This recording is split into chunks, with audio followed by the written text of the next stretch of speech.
हमारे पेरेंट्स देखें चूंचू के साथ, ईंटों के साथ ये चूंचे तेज़ करने का सरबंद बना रहे हैं। अब मैंने इनका अपनी जो थोड़ा सा साइड पे कर लिया और ये ऊपर ऊपर जाके मतलब सोच रहे हैं कि हम कैसे अब चूंचे तेज़ करें। और ये वाला पैरेट हमारा बहुत ही आराम से बैठा हुआ है, हर तरफ देख रहा है।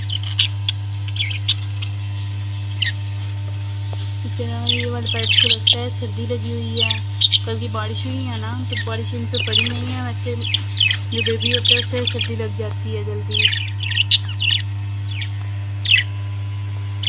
तो गाइस आज की वीडियो बस इतनी है कि हमारे पेरेंट्स बहुत ही खुशगवार हैं। एक हमारा पेरेंट्स ही ऊपर बैठा हुआ है,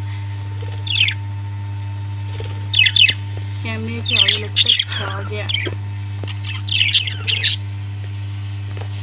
वैसे हमारे कैमरे के पीछे कुछ आ गया है, तो वीडियो का इस्तेमाल करते हैं यहीं पे।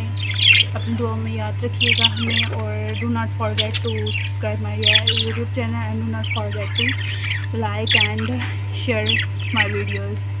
Thank you so much.